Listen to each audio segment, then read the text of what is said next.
me tell you a story. Well, first, let's talk about that word, story. What does it mean to you? Does it remind you of being tucked in by mom or dad? Or do you think of the great classics written hundreds of years ago still being read today? Either way, did it feel like you connected to the stories and characters? I made my own story, a graphic novel for this quest. The characters I connected to were the characters I drew. Ever since I was a child, I'd loved to draw and create stories in my head and with the characters I saw on TV, movies, comic books, and of course, my own characters. I would use my 36-pack of Crayolas and scribble out my world with my favorite characters doing my favorite things. Characters for me were everything. They were my voice. They were my emotions. I felt like I could live my dreams through them. Characters for me became my expression of my inner world. It can be hard to articulate why you love a certain thing, but for me, it may be because art speaks something fundamental to us humans. Even before recorded time, people have been painting and drawing on caves, like here in Indonesia. In South Sulawesi, archaeologists have found a cave painting that is almost 44,000 years old. Let me repeat that. 44,000 years old. That's twice as old as other cave paintings around the world. Just to put that in perspective, the Egyptians were at their peak 5,000 years ago. They also left the earliest evidence of using imagination by painting a hunting scene with a bull and human mixed character. It almost seemed like it came from some kind of story or myth. Even back then, they told stories through art. And it evolved through time, from prehistoric art to medieval art, to Renaissance, to pop art, and on till now. What I'm trying to say is that everyone has a certain art that speaks to them. Mine is the art of a certain somebody, Hayao Miyazaki. That name might ring a few bells. He's also been called the Japanese Walt Disney. But I have to disagree. Sure, Mr. Disney's shorts are great for children, and his animation was revolutionary, but his stories don't have the complexity and depth in them to tell an impactful story to all. But with Miyazaki, I found his worlds and stories to go beyond my expectations. Reality and fantasy seemed to take the same turn. It seemed like he could see the world through magic. The variety of characters was unseen for me at the time. Nausicaa, A Valley of the Wind is one of my favorite movies of his. There were many things I loved about it, like the strange worlds the characters lived in with massive, weird-looking insects and plants that looked out of this world. But what I loved the most were the characters. I especially loved Nausicaa. Her compassion and empathy for the insects, and the way she defended them against all humans, and the way she flew her plane. She kind of became a role model for me, but I never seemed to connect to her. She seemed larger than life.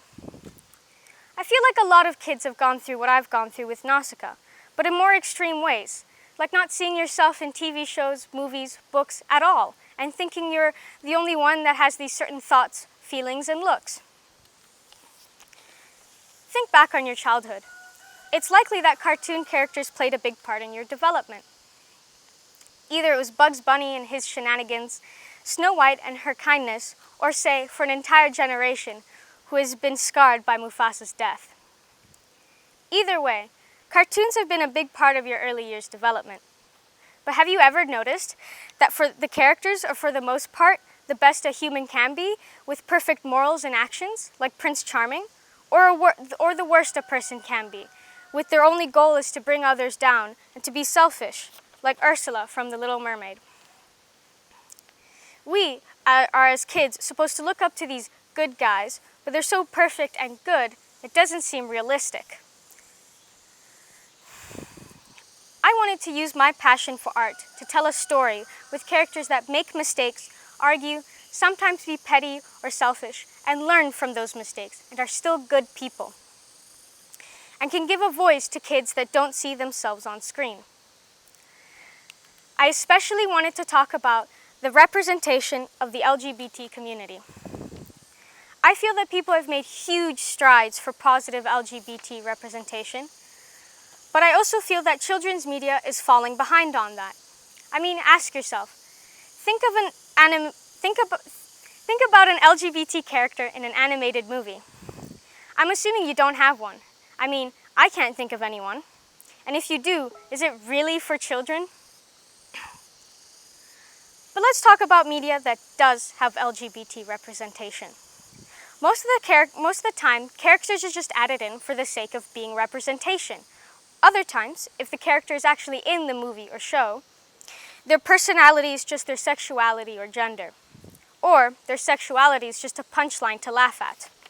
And I'm pretty sure that most people in the LGBT community are not like that.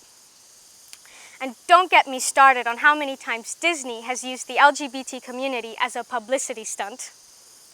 Anyway, let's say children do watch the show with unrealistic LGBT characters. The child would probably create an opinion of that character as unusual or different in a bad way. But I would like to talk further on the history of LGBT representation in the media. It wasn't always like this. It was actually much worse. I learned from an amazing documentary named Celluloid Closet, originally a book published in 1981 by Vito Russo, and then turned into a documentary in 1995. The documentary explores LGBT representation in Hollywood throughout 100 years. They bring in gay and lesbian writers, producers, actors, and actresses, and let them talk about their experiences with being the consumer of that media and also being the ones making that media. They discuss the censorship they went through in 1934 from the Christian church, and also talk about how they managed to get through censorship with queer coding. Queer coding is showing actions or characteristics that might suggest that they're not straight or cisgender, like with stereotypes. Looking back at these examples of queer coding from our vantage point of 2020, it is clear it is a complicated issue. The positive of queer coding is that back then, from the 40s to the 90s, it was a way for people in the LGBT community to see themselves represented. Queer coding doesn't always have to be implied by the writer or the director, though. Like in a lot of superhero movies, there's usually a coming out narrative, like say X-Men, specifically X2, which have a group of adolescents that get their power at that time and are shunned by society and are trying to find their place in the world. Or say Harry Potter, a boy who literally lives in a closet and an older man finds him and brings him to a world where he's accepted for who he is. Queer coding isn't always good, of course. Like, there's a lot of queer coding with Disney villains. Like, Ursula is a good example of this. She was designed after the drag queen Divine. And usually, when you have a villain, people know they're the bad guy, right? So when you queer code a villain, people will interpret the LGBT community as the bad guys. And I've always seen this as a problem. And I've always wanted to help with this issue in some way or form. So I've also put my own LGBT characters in my comic that I feel are realistic and good role models. The main character I have is Samara, a girl who uses magic, has a bit of a short temper, and has a little ghost cat named Minu. Samara also has a best friend named Julian, who likes to play the drums and who at times is quite shy. Samara's co-worker, Oda, who is an elf from Alfheim, the home of the Light Elves, where she lives with her girlfriend. She's a tough person and a good fighter, which is good for Samara. I made the decision to make Oda an explicitly gay character, but to not have this as her defining character feature. And this is accepted by every character without drama. It is my hope that media can continue to move towards positive LGBT representation, and we can reach a time when LGBT characters never have their sexuality treated as their defining characteristic. My story is about Samara trying to keep the Norse world and her use of magic a secret from her friend Julian. But then Julian gets fed up with Samara and the way she always leaves him behind and follows her when she runs off without giving him a reason. Until Julian finds himself in a world where all Norse mythology is real. I have never done a comic on this kind of scale before, so it was very new to me. One of the most challenging things was to create a story that proved my point and came across in a subtle way. It was also quite troublesome to make it an interesting story. This project was also quite exhausting.